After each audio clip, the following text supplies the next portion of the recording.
যদি আমার বাবা দেয় সেই কষ্টটা, যদি আমার আত্মীয় দেয় সেই কষ্টটা, যদি আমার বিশ্বস্ত বন্ধু দেয় সেই কষ্টটা, তাহলে সেই কষ্টটা অনেক বেশি গভীর ক্ষত আঘাত দেখাবে তার তুলনায় যেটা পর হলে হবে না। রাসূল ঠিক এই কষ্ট পাচ্ছিলেন। তার যারা আপন আত্মীয় স্বজন, চাচা, ভাই, চাচাতো ভাই, তার প্রতিবেশী, তার আত্মীয়, এরা তার সবচেয়ে বড় শত্রু। রাসূলুল্লাহ সাল্লাল্লাহু আলাইহি ওয়াসাল্লাম এই দুশ্চিন্তায় ছিলেন যে আমি আমার যারা পরিবারের বাহিরের লোক তাদেরকে কিভাবে বোঝাবো। আমার তো আপন লোকেরাই শত্রু, আমার তো ঘরের লোকেরাই শত্রু, পরের লোক পর যারা তারা আমাকে আক্রমণ করবে, আমাকে তো আমার পরিবারের লোক আক্রমণ করে মারার জন্য প্রস্তুত আছে। আল্লাহ সুবহানাহু ওয়া তাআলা ঠিক এই মুহূর্তে কোরআনুল কারীমের একটা বিশাল বড় সূরা অবতীর্ণ করেছিলেন যার নাম সূরা ইউসুফ, যে সম্পর্কে আল্লাহ সুবহানাহু ওয়া তাআলা নিজে ঘোষণা করে বলছেন ওয়া নাহনু নাকুসসু আলাইকা, যে আমি তোমার উপর অবতীর্ণ বর্ণনা করেছি। সেই বর্ণনা, সেই কাহিনী কেমন? আহসানুল কাসাস, সবচেয়ে উত্তম ঘটনা। আল্লাহর ভাষায় কোরআনের মধ্যে যত কাহিনী বর্ণনা হয়েছে, যত ঘটনা বর্ণনা হয়েছে, তার মধ্যে সমস্ত নবীর মধ্যে সবচেয়ে উত্তম কাহিনী হচ্ছে কোন সূরা? সূরা ইউসুফ। আমার তো বলার অনেক কিছু ছিল আজকের দিনে। সূরা ইউসুফকে আমরা কিভাবে মূল্যায়ন করতে পারি, সূরা ইউসুফ থেকে আমরা কি শিক্ষা নিতে পারি?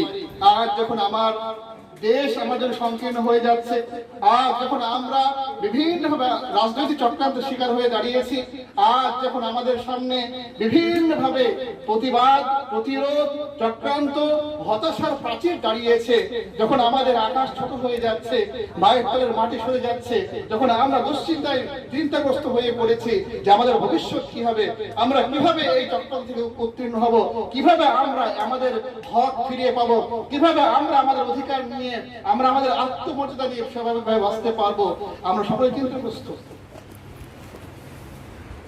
যাদের মধ্যে ন্যূনতম চিন্তা ভাবনা আছে দেশ নিয়ে, সামাজিক প্রেক্ষাপট নিয়ে, দুনিয়া নিয়ে, তাদের জন্য শান্তির একমাত্র স্থান হতে পারে সূরা ইউসুফ এবং তার অনুবাদ। এখানে কয়েকটা পয়েন্ট আমি উল্লেখ করব, যেহেতু সময় সংকীর্ণ, লম্বা আলোচনা করা সম্ভব নয়। আমি কয়েকটা পয়েন্ট এখানে উল্লেখ করব। তার মধ্যে প্রথম হচ্ছে, দুনিয়ার নিয়মই হচ্ছে এটা যে যদি আপনি আপনার পরিবারে, আপনার সমাজে আপনি অন্যদের তুলনায় একটু উন্নতি করছেন, সেটা শিক্ষার দিক দিয়ে হতে পারে, অর্থের দিক দিয়ে হতে পারে, যে কোনো দিক দিয়ে হতে পারে, স্বাভাবিকভাবে আপনার প্রতি অন্যান্য মানুষের হিংসা হওয়াটা স্বাভাবিক, হিংসা হবে। যখন ইউসুফ আলাইহিস সালাম তার বাবাকে বললেন যে আমি স্বপ্নে দেখেছি যে আমাকে 12টা নক্ষত্র সাজদা করছে, মানে 12 ভাই সাজদা করছে, সম্মান করছে, যখন এই স্বপ্ন তার বাবাকে বলছেন ইয়াকুব আলাইহিস সালামকে, তখন বাবা ইউসুফ আলাইহিস সালামকে সম্বোধন করে বলছেন যে লা তাকসুস রুয়া, তুমি তোমার এই স্বপ্নের কথা ভাইদেরকে বলবে না, তুমি তোমার এই স্বপ্নের কথা ভাইদেরকে বলবে না। কেন বলবে না? যে তুমি ছোট আর তোমার ভাইরা তোমার থেকে বড়।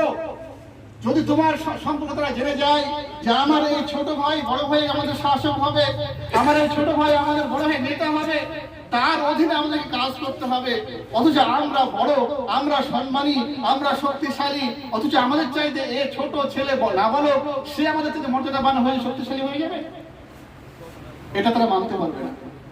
তোমার প্রতি হিংসা করবে, তোমার প্রতি বিদ্বেষ তৈরি করবে তারা, তোমার ক্ষতি করার চেষ্টা করবে তারা। বাবা বোঝালেন ইউসুফ আলাইহিস সালামকে, কিন্তু বাচ্চাদের সাইকোলজি হচ্ছে আপনি কোন ছোট বাচ্চাকে যে কাজ করতে নিষেধ করবেন সেই কাজটা করার চেষ্টা করবে, সেই কাজটা করতে না পারলে জিদ করবে সে, যে কেন সেটা হচ্ছে, আমি কেন করবো না এই কাজটা। এটা সাইকোলজি বাচ্চাদের। তো ইউসুফ আলাইহিস সালাম ছোট ছেলে, তাকে যখন বাবা নিষেধ করলে যে তুমি এই কথা কাউকে বলবে না ভাইদেরকে, তখন তার অন্তরে জিদ হয়ে গেল, কেন বলবো না, এ তো ভালো কথা, ভালো জিনিস আমি দেখেছি, আমার এই স্বপ্নের কথা আমি কেন বলবো ভাইদেরকে বললেন। ফলস্বরূপ কি হলো যে আপন ভাইয়েরা তাকে মার জন্য প্রস্তুত হয়ে গেল, যে একে বাঁচিয়ে রাখা যাবে না, একে মেরে ফেলতে হবে। মেরে ফেলার জন্য ঘর থেকে বের করে নিয়ে গিয়েছে, কুয়ায় ফেলে দিয়েছে। সূরা ইউসুফের মধ্যে সবচেয়ে যে গুরুত্বপূর্ণ বিষয় সেটা হচ্ছে যে আমাদের দৃষ্টিভঙ্গি আর আল্লাহর দৃষ্টিভঙ্গি আসমান জমিন পার্থক্য। আমাদের বাহ্যিক দৃষ্টি যেটা আমরা চোখে দেখছি আর আল্লাহ যেটা ঘটাচ্ছেন, আমাদের ভাবনা আমাদের চিন্তা আর আল্লাহর ভাবনা আল্লাহর চিন্তা আসমান জমিন পার্থক্য। কখনোই আমরা তো ধারে বোঝাতে পারছি না, সম্ভব না, কিন্তু স্রষ্টা আমার সৃষ্টি কিভাবে তার রহস্য আমরা বুঝতে পারবো, কিভাবে তার সিদ্ধান্তের ফয়সালা আমরা বুঝতে পারবো, এটা সম্ভব না। বাহ্যিক ভাবে একজন ব্যক্তি কুয়ায় পড়ে গিয়েছে, এমন একটা কুয়া যেখান থেকে ওঠার কোনো ব্যবস্থা নেই, তাও একটা ছোট নাবালক ছেলে, ছোট্ট বয়স হালকা ছেলে, সে ওই কুয়ার মধ্যে পড়ে গিয়েছে আর ভাইয়েরা থেকে কুয়ার মধ্যে ওই উদ্দেশ্যে ফেলেছে যেখান থেকে সে মরে যাবে, এখান থেকে সে মরে যাবে। ভাইদের ভাবনা কি যে এটা কষ্টের জায়গা, এটা মৃত্যুর জায়গা। আমাদের ভাবনা কি তাই তো, এটা কষ্টের জায়গা, মৃত্যুর জায়গা। এটা আমাদের দৃষ্টিভঙ্গি, কিন্তু আল্লাহর দৃষ্টিভঙ্গি কি যে আল্লাহ সুবহানাহু ওয়া তাআলা তাকে ওই কুয়া থেকে কিভাবে সিংহাসনে গিয়ে পৌঁছাতে হবে তার রাস্তা দেখিয়ে দিবেন, তার রাস্তা দেখিয়ে দিবেন। তো এখান থেকে যেটা আমার উপদেশ আপনাদের কাছে বা আল্লাহ সুবহানাহু ওয়া তাআলা যেটা আমাদের বোঝাতে চেয়েছেন যে বাহ্যিকভাবে যেটাকে আমরা কষ্ট মনে করছি, চক্রান্ত মনে করছি, যদি মনে হচ্ছে যে আমাদের হয়তো আর সামনে রাস্তা নেই, নিশ্চিত জানুন এখান থেকে আমাদের ইনশাআল্লাহ উত্তীর্ণ হওয়ার রাস্তা বাহির হবে, এখান থেকে আমাদের রাস্তা সহজ হবে ইনশাআল্লাহ, এখান থেকে আমাদের বিপদ মুক্তির রাস্তা বাহির হবে। যেন কখনোই বিপদ দেখে কখনোই কোনো একটা চক্রান্ত থেকে হতাশ হবেন না, সদা সর্বদা আল্লাহর উপর বিশ্বাস রাখবেন ইনশাআল্লাহ। দুই, যখন তিনি কুয়ায় পড়ে গিয়েছেন, তাকে সেখান থেকে উঠিয়ে নিয়ে বিক্রি করা হলো কোথায়? একটা সম্ভ্রান্ত ব্যক্তিকে, মিশরের সবচেয়ে যিনি ধনী ব্যক্তি, তাকে বিক্রি করা হলো। সে বিক্রি করে কিনে নেওয়া নিয়ে যাওয়ার পরে তিনি সবচেয়ে ধনী ব্যক্তি মিশরের, তার রাজ দরবার রাজপ্রাসাদে ইউসুফ আলাইহিস সালাম রেখেছেন সন্তান হিসাবে। বাহ্যিকভাবে রাজপ্রাসাদ কি বিশাল আরামের জায়গা, বিশাল আরামায়েশের জায়গা, রাজপ্রাসাদ, বিশাল বড় ধনী মানুষ, যেখানে কোনো অসুবিধা নেই, কোনো খামতি নেই, কোনো সংকীর্ণতা নেই, প্রচুর পরিমাণে যা চাইবে তাই রয়েছে। এটা আমাদের দৃষ্টিতে আমরা যেটা ভাবি যে একটা বড় লোকের বাড়ি রাজপ্রাসাদ এরকম হয় বা হওয়া উচিত, কিন্তু আল্লাহর দৃষ্টিভঙ্গি কি? এখান থেকে তৈরি হলো কি ইউসুফ আলাইহিস সালামের জেলে যাওয়া, যেটাকে আমরা সুখ ভাবছি, যেটাকে আমরা শান্তি ভাবছি, সেটা আমাদের শান্তিকে আদৌ শান্তি কি না সে ফয়সালা কে দেবেন? আল্লাহ সুবহানাহু ওয়া তাআলা। আমরা জানি না। শান্তি ভেবে সুখ ভেবে যাকে আমরা আঁকড়ে ধরার চেষ্টা করছি যে এটা না হলে হয়তো বাঁচবো না, এটা না হলে কিভাবে চলবো আমরা, এটা না হলে কিভাবে বাঁচবো আমরা, এটা না হলে কিভাবে আমাদের সমাজ চলবে, দেশ চলবে, এটা আমাদের দৃষ্টিভঙ্গি। এতে কল্যাণ আছে কিনা এই ফয়সালা কার হাতে? আল্লাহ সুবহানাহু ওয়া তাআলা। যেটা আল্লাহ বলছেন অন্যদের মধ্যে যে ওয়াসা আন তাকরাহু শাইয়ান, হতে পারে যে তোমরা কোনো জিনিসকে খারাপ মনে করছো, অপছন্দ করছো, ওয়া খায়রুল লাকুম, কিন্তু সেটা তোমার জন্য কল্যাণকর, তোমার জন্য ভালো। ওয়াসা আন তুহিব্বু, হতে পারে তোমরা কোনো জিনিসকে ভালোবাসছো, ভালো মনে করছো যে এটা আমাদের নাম চলবে না, এটা ভালো জিনিস, ওয়া শাররুল লাকুম, কিন্তু সেটা তোমার জন্য কি খারাপ, অকল্যাণকর।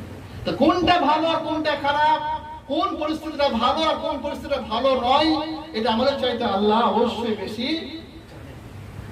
ওই জন্য একজন ঈমানদার ব্যক্তির তার জীবনের ঈমানের সবচেয়ে বড় দাবি হচ্ছে কি সদা সর্বদা আল্লাহর ফয়সালায় সন্তুষ্ট থাকা, আল্লাহর ফয়সালাকে মেনে নেওয়া, আল্লাহর ফয়সালাকে মেনে নেওয়া, এবং সেটা মেনে নেওয়ার পরে দোয়া ইস্তেগফার করা, তওবা করা, আল্লাহকে সন্তুষ্ট করার জন্য তাহাজ্জুদ পড়া, আরো অনেক কিছু করা আপনি করতে পারেন। তিনি সেখানে গেলেন রাজপ্রাসাদে, সেখান থেকে জেলে গেলেন। জেলে যাওয়ার পরে সবাই জানে যে ইউসুফ আলাইহিস নির্দোষ মানুষ, তার কোনো দোষ নেই, কিন্তু তিনি জেলে গিয়েছেন, জেলে বন্দী আছেন। তিনি যে ঘরে বন্দী আছেন সেই ঘরে আরো দুজন ব্যক্তিকে ঢোকানো হয়েছে। সেই দুজন ব্যক্তি তারাও স্বপ্ন দেখেছে। একজন ব্যক্তি স্বপ্ন দেখেছে যে ইন্নী আ'সিরু খামরান, যে আমি আঙ্গুরের রস চিপে রস বের করে বাদশাকে পান করাচ্ছি। আরেকজন স্বপ্নে দেখেছে যে আমি মাথায় একটা রুটির টুকরি নিয়ে আছি আর আমার সেই রুটিগুলোকে কাক ঠুকে ঠুকে খাচ্ছে। তো দুজন ব্যক্তি ইউসুফ সালামকে বলছে যে আপনি আমাদেরকে ব্যাখ্যা বলুন, আপনি আমাদেরকে ব্যাখ্যা বলুন। ইন্না নারাকা মিনাল মুহসিনিন, আমরা বুঝতে পেরেছি আপনি ভালো মানুষ, সৎ মানুষ, আপনি জ্ঞানী মানুষ, আপনি বুদ্ধিমান মানুষ, কিন্তু তাও আপনাকে বন্দী করে রাখা হয়েছে, এটা আমরা বুঝতে পেরেছি। ইউসুফ আলাইহিস সালাম ব্যাখ্যা করলেন যে একজন ব্যক্তিকে ফাঁসি দেওয়া হবে, আর একজন ব্যক্তি মুক্তি পেয়ে বাদশার উপদেষ্টা কমিটির মধ্যে নিযুক্ত হবে, বাদশার খাস ব্যক্তি হয়ে যাবে। যে ব্যক্তি বাদশার খাস ব্যক্তি হবে, যে ব্যক্তি বাদশার দরবারে উপদেষ্টা কমিটি হিসেবে থাকবে, তাকে সম্বোধন ইউসুফ সালাম বলেন, শোনো, তুমি তো জেল থেকে মুক্তি হয়ে যাচ্ছ, উযকুরুনি ইলা রাব্বিকা, তুমি মুক্তি হয়ে যাওয়ার পরে তোমার যে রব, তোমার যে বাদশা, তাকে গিয়ে আমার কথা বলো, তাকে গিয়ে আমার কথা বলবে। যেজন ব্যক্তি ইউসুফ সালাম জেলে বন্দী হয়ে আছে, নির্দোষ, সে খামোখা জেলে পচে মরছে, খামোখা তার জীবনটা নষ্ট হচ্ছে, সে তার কোনো দোষ নেই এবং তার মধ্যে অনেক প্রতিভা আছে, অনেক জ্ঞান আছে, আর সে সরকার ব্যাখ্যা খুব ভালো বলতে পারে। সেই ব্যক্তি বলবেন, অবশ্যই আপনি আমার এত উপকার করলেন, আজ আপনি আপনার কথা জেল থেকে মুক্তি পাচ্ছি, আমি অবশ্যই আপনার কথা মনে রাখবো এবং আমি অবশ্যই আপনার কথা গিয়ে বাদশাকে বলবো। ওই ব্যক্তি জেল থেকে বেরিয়ে যাওয়ার পরে আল্লাহ তাআলা বলছেন, আনসাহু শাইতান, ওই ব্যক্তিকে আল্লাহ ভুলিয়ে দিলেন, শয়তান ভুলিয়ে দিলেন। যে এত উপকার করে একজন ব্যক্তি জেল থেকে বাহির করলো, সেই ব্যক্তিকে রিকোয়েস্ট করলো যে আমি যে জেলে বন্দী আছি, তুমি এই কথা গিয়ে বাদশাকে বলবে। সেই ব্যক্তি ওয়াদা করে যে আমি বলবো, কিন্তু জেল থেকে বেরোনোর পরে সেই ব্যক্তি ইউসুফ সালামের কথা ভুলে গেলেন। আল্লাহ তাআলা বলছেন, কয়েক বছর বিদর সিরিনা, কয়েক বছর ভুলে গিয়ে বসে রয়ে থাকলো, আর ইউসুফ সালাম ওই জেলের মধ্যে বসে পড়ছে। অনেকদিন পর বাদশা স্বপ্ন দেখছে যে সাতটা মোটা গরু 7টা পাতলা গরু খাচ্ছে, আর 7টা পাতলা গরু 7টা মোটা গরু খাচ্ছে। অনেক ব্যাখ্যা বাহির বিশ্লেষণ আছে। যখন বাদশা এই স্বপ্ন দেখার পরে উদ্বিগ্ন হয়ে চিন্তাগ্রস্ত হয়েছে যে আমি যে স্বপ্ন দেখেছি, এর ব্যাখ্যা কি হবে, এর বিশ্লেষণ কি হবে, তোমরা বলো এর ব্যাখ্যা কে জানো। কেউ বলতে পারছে না। তখন ওই ব্যক্তির কথা মনে পড়ছে, আরে আমাদের ওই ব্যক্তি বলেছিলেন যে বাদশাকে বলতে আমার কথা, আর তিনি স্বপ্নের ব্যাখ্যা খুব ভালো জানেন। তখন ওই ব্যক্তি বাদশাকে বলছেন যে কেউ এই কথা বলতে পারবে না, ব্যাখ্যা বলতে পারবে না, একজন ব্যক্তি জেলে আছে জানেন ইউসুফ আলাইহিস সালাম, শুধুমাত্র সেই ব্যক্তি এই ব্যাখ্যা বলতে পারবে। এখানে বুঝতে পারবেন যে আপনি দুনিয়ার যত বড়ই সোর্স ধরেন না কেন, সাপোর্ট ধরেন না কেন, বিপদ থেকে মুক্তির জন্য আল্লাহ না চাইলে আপনি সেই বিপদ থেকে উদ্ধার হতে পারবেন না। কেউ পারবে না। যতদিন আপনাকে আল্লাহ চাইবেন, যে অবস্থা আপনাকে রাখবেন, সেই অবস্থা থেকে মুক্তির একমাত্র দিশাকে আল্লাহ চালাতে হবে। এই জন্য উকিল, থানা, পুলিশ, আরো যা কিছু আছে, ওই মাধ্যম ধরার আগে আল্লাহ সর্বপন্ন হওয়া দরকার। কেন? এই বিপদ দেওয়ার মালিককে আল্লাহ সুবহানাহু ওয়া তাআলা, আর উদ্ধার করার মালিকও আল্লাহ সুবহানাহু ওয়া তাআলা। 3, ইউসুফ আলাইহিস সালামের কাছে দুটো জিনিস ছিল। আল্লাহ রাব্বুল আলামিন তাকে দুটো জিনিস দিয়েছিলেন। এক, সুন্দর চেহারা, সুদর্শন দেখতে তিনি ছিলেন, বিশাল সুন্দর ছিলেন, যার সম্পর্কে নবী সাল্লাল্লাহু আলাইহি ওয়াসাল্লাম বলছেন যে পৃথিবীর অর্ধেক সৌন্দর্য তাকে দেওয়া হয়েছিল, তিনি এত সুন্দর ছিলেন। আর 2 নম্বর ছিল, তিনি খুব সৎ চরিত্রবান ছিলেন। এক সৌন্দর্য আর এক সুন্দর চরিত্র, এই দুটি জিনিসের মালিক তিনি ছিলেন। কিন্তু এই দুটি জিনিস বিপরীতমুখী। এক সৌন্দর্য, এর কাজ হচ্ছে মানুষকে বিপদে ফেলা। একটু ভাববেন বিষয়টা নিয়ে। এক সৌন্দর্য, এর কাজ হচ্ছে মানুষকে বিপদে ফেলা, এর কাজ হচ্ছে দুনিয়ায় বিশৃঙ্খলা ফিতনা তৈরি করা। আর এক চরিত্র, এর কাজ হচ্ছে বিপদ থেকে উদ্ধার মানুষকে করা। ইউসুফ সুন্দর ছিলেন, যার কারণেই তিনি বিপদে পড়েছিলেন, যার কারণেই তিনি যে বাড়িতে থাকতেন সেই বাড়ির মালিক বা মালকিন তার অবৈধ প্রেমে পড়ে গিয়েছিল। তিনি সুন্দর ছিলেন বলে ওই মহিলা তার প্রেমে মুগ্ধ হয়ে তাকে বিপদে ফেলে দিয়েছিল। কিন্তু তার চরিত্র ভালো ছিল বলে তিনি বিপদ থেকে উদ্ধার হয়ে গিয়েছিলেন। যখন ওই মহিলা অনেক দিনের কামনা বাসনা পূরণ করার জন্য দরজা বন্ধ করে দিয়েছে, দরজা বন্ধ করে দেওয়ার পরে বলছে, ভাই তালাক আমার কাছে এসো। ইউসুফ আলাইহিস সালাম বুঝতে পারে যে বিপদে পড়ে গিয়েছি, অতএব আমাকে বিপদ থেকে উদ্ধার হতে হবে। তিনি দেখতে পাচ্ছেন যে সামনে দরজা বন্ধ হয়ে আছে, পালানোর কোনো রাস্তা নেই। তারপরও একজন ইমানদার ব্যক্তির দায়িত্ব কি? পাপ দেখলে পলায়ন করা, পালিয়ে যাওয়া। তিনি বুঝতে পারলেন যে এখানে পাপের কিছু আশ পাচ্ছি, পাপ ঘটতে যাচ্ছে, তিনি সঙ্গে সঙ্গে পালাতে শুরু করলেন। ওই মহিলাকে পিছন থেকে ধরে পিছনে জামা ছেড়ে দেবে। এইটুকু চেষ্টা, পাপ থেকে পালানো, পাপ থেকে বাঁচার মাত্র এইটুকু চেষ্টা। আমি বাঁচতে পারবো কি পারবো না সেটা নয়, আমাকে চেষ্টা করতে হবে। তার সামনে দরজা বন্ধ ছিল, তিনি ভাবেননি জানি তো দরজা ভাঙতে পারবো না, কোথায় পালিয়ে যাবো আমি, আমার কিছু করার নেই। আর তার চাইতে একটা সুন্দর সুশ্রী মহিলা, রাজ পরিবারের মেয়ে, কত সুন্দর দেখতে সে, তার প্রতি একজন যুবকের দুর্বল থাকা স্বাভাবিক। কিন্তু তিনি চরিত্রবান ছিলেন বলে তাকে তার রূপ, তার সৌন্দর্য বিপদে ফেলতে পারেনি। তিনি পালিয়ে যাওয়ার চেষ্টা করলেন। এই যে চেষ্টা, এইটুকুই তাকে বিপদ থেকে বাঁচিয়েছিল। যখন ছড়িয়ে গেল যে এরকম ঘটনা ঘটেছে, একজন বৃদ্ধ ব্যক্তি, বুদ্ধিমান ব্যক্তি ওই সমাজের মধ্যে ছিল, সে বলল যে কে সত্য আর কে মিথ্যাবাদী, কে অন্যায় করেছে কে অন্যায় করেনি, এর প্রমাণ পাওয়া যাবে একটা কারণ, একটা দিক দিয়ে। আচ্ছা বলো তো, তার যে জামাটা সে পরেছিল, জামাটা কোন দিক থেকে ফেটেছে? যদি জামাটা পিছন দিক থেকে ফেটেছে তাহলে ওই ব্যক্তি সত্যবাদী আর মহিলা মিথ্যাবাদী। আর যদি জামাটা সামনের দিক থেকে ফাটা থাকে, ছেঁড়া থাকে, তাহলে ওই ব্যক্তি মিথ্যাবাদী, মেয়েটা সত্যবাদী। দেখা গেল যে তার জামাটা কোন দিক থেকে ফাঁড়া ছিল, পিছন দিক থেকে ফাঁড়া ছিল। যদি পালানোর চেষ্টা না করতেন তাহলে কি হতো?